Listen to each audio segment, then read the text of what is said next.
जय माँ तुलसी। आप सभी जानते हैं कार्तिक का महीना शरद पूर्णिमा से शुरू होकर कार्तिक पूर्णिमा तक रहेगा। सभी भक्त अपनी इच्छा के अनुसार स्नान, दान, पूजा पाठ अधिक से अधिक करते हैं। इस महीने में भगवान श्री कृष्ण का दामोदर स्वरूप में का पूजन करने से भाग्य प्रबल होता है, दुख देवता का नाश होता है, जीवन में आने वाली सभी विपदाएं दूर हो जाती हैं। भक्ति मार्ग को प्रशस्त करने का सबसे उत्तम महीना कहा गया है। इस महीने में सबसे अधिक महत्वता है तो वो तुलसी पूजन की। आप सभी भक्त जन अगर आप इस महीने में कार्तिक स्नान नहीं कर पाते हैं, कोई अन्य नियम नहीं लेते हैं, तो तुलसी पूजन का विशेष नियम आपको जरूर लेना है। कब कैसे आइए ध्यान से सुनेंगे। खास करके जो व्यक्ति मांसाहारी हैं, प्याज लहसुन खाते हैं या फिर उन्हें बाहर जाना है, सूतक या फिर मासिक धर्म की स्थिति होती है, तो वो कैसे तुलसी दीप दान और पूजन के नियम को पूर्ण करें। आखिरकार तुलसी में कौन सी बत्ती का दीप प्रज्वलित करना चाहिए, गोल या फिर लंबी बाती का, घी का प्रयोग करें या वही दीपक कितनी बार प्रयोग में लेना है, इन सब बातों को ध्यान से सुनेगा। वीडियो के अंत तक बने रहिएगा। कब तुलसी का पूजन करें, कौन से उपाय इस महीने में किए जाते हैं जिससे कि भाग्य प्रबल हो। आप सभी जानते होंगे कार्तिक का महीना दामोदर मास के रूप में जाना जाता है। इस महीने भक्तजन जल्दी उठते हैं, पूरे महीने कार्तिक स्नान करते हैं। किसी पवित्र नदी में स्नान करना या फिर घर पे ही गंगा जल मिश्रित जल से स्नान करना, ब्रह्म मुहूर्त में उठकर स्नान करना कार्तिक स्नान के रूप में जाना जाता है। इस महीने में आंवला, पीपल, बड़ इन वृक्षों का सिंचन करें, साथ में तुलसी का पूजन करें। साथ ही कार्तिक महीने में बहुत ही प्रचलित कथाएं हैं जिनका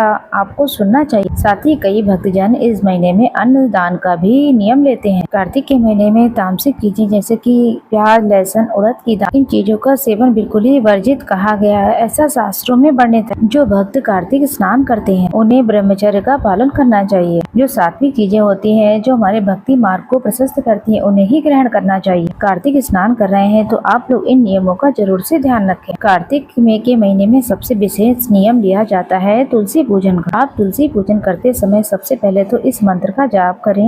ओम महाप्रसाद जननी सर्व सौभाग्य वर्धिनी आदि व्याधि हरम नित्यम तुलसी तुम नमोस्तुते। इसका अर्थ है भक्ति का प्रसाद देने वाली, सौभाग्य को बढ़ाने वाली, शरीर को मन से सभी दुखों को दूर करने वाली तुलसी माता को हम सभी प्रणाम करते हैं। आप सभी लोग जब तुलसी पूजन करेंगे तो इसी मंत्र का जाप करें। तुलसी का एक भी दल तोड़ेंगे तो इन्हीं मंत्रों का जाप करें। वहीं स्नान करते समय वहीं साधारण सरल तरीके से ओम नमो भगवते वासुदेवाय नमो नमः का जाप करते रहें। कोशिश करें आप लोग इस महीने में एक नई तुलसी का पौधा अगर अपने घर में रोपित करते हैं तो बहुत ही बढ़िया रहता है। लेकिन अगर आप तुलसी नई पहले से ही लगा चुके हैं तो आप सभी लोग घर में हमेशा 2 तुलसी के पौधे जरूर रखें। एक तुलसी को रोज पूजित करें। इस पूरे महीने में कुंवारी अवस्था में जो तुलसी होती है उनका पूजन करें। जब तुलसी विवाह का दिन आता है तो इसी कुंवारी अवस्था में पूजित करके उस दिन विवाह करें और अगर दान देते हैं तो बहुत ही शुभ होता है। हमेशा घर में 2 तुलसी होना बहुत आवश्यक होता है। एक का पूजन करें, दूसरी को आप जो है भगवान के लिए भोग प्रसाद या फिर किसी चीज में डालने के लिए या फिर तुलसी की मंजरी इत्यादि को तोड़कर भगवान को समर्पित करते हैं तो बहुत ही शुभ श्रेष्ठ होता है। इस महीने में आपको जल्दी उठना है। रविवार और एकादशी और शाम के समय तुलसी में जल नहीं चढ़ाना है। इस महीने में तुलसी माता का नया पौधा लाकर साथ के साथ प्रथम दिन से ही तुलसी माता की अगर आप आराधना करते हैं, तुलसी में कच्चा दूध, हल्दी मिश्रित अगर जल चढ़ाते हैं, तुलसी को इससे पोषण मिलता है। तुलसी माता में हमेशा ही लंबी या फिर गोल बाती का दीपक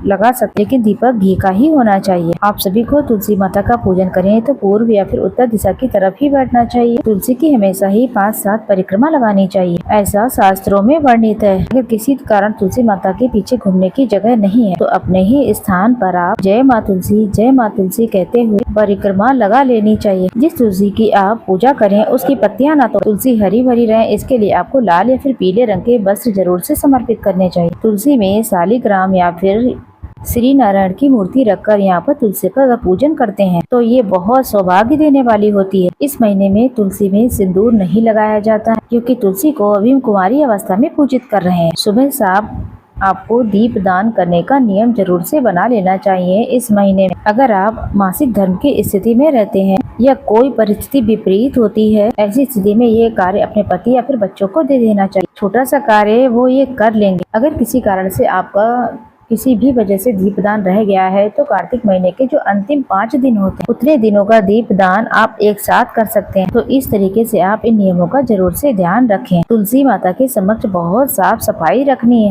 सुबह सवेरे उठते ही आपको बता दें स्नानादि के बाद सबसे पहले आप अपने घर के दरवाजे पर दीपक लगा लें। उसके बाद सीधे तुलसी माता का पूजन कर लेते हैं तो बहुत ही बढ़िया होता है, क्योंकि सूर्य देवता इतनी जल्दी उदित नहीं होते हैं। घर के मंदिर में भी पूजन कर लीजिए, तब तक सूर्य उदित हो जाते हैं। उसके बाद आप सूर्य देवता को जल चढ़ा देते हैं तो ये बहुत ही अच्छा शुभ परिणाम देने वाला होता है। अब यहाँ पर आपको बता दें तुलसी जी के महीने में कौन सा एक उपाय है जो कि आपको करना है। आप तुलसी जी की सूखी लकड़ी को उसे रुई में लपेट कर श्री नारायण के समक्ष उसे जरूर से प्रस्तुत करें। ऐसी मान्यता है कि इस महीने में जो भी भक्त श्री नारायण के समक्ष ओम नमो भगवते वासुदेवाय महामंत्र का जाप करके तुलसी की सूखी लकड़ी का दीपक बनाकर घी में डुबोकर उनके समक्ष प्रस्तुत करता है तो उसके शारीरिक मानसिक आर्थिक कष्ट सभी मिट जाते हैं। दूसरा कार्य है, इस महीने में तुलसी की लकड़ी को घिस करके हरिण चंदन बना करके भगवान नारायण के मस्तक पर धारण करा देते हैं। ऐसा करने से मन शांत रहता है। श्री नारायण को भी लगाएं और खुद भी लगाएं। तुलसी की माटी को भी मस्तक पर लगाने से सारी बीमारी स्वतः ही दूर हो जाती है। तो इस पूरे महीने में तुलसी का बहुत ज्यादा महत्व है।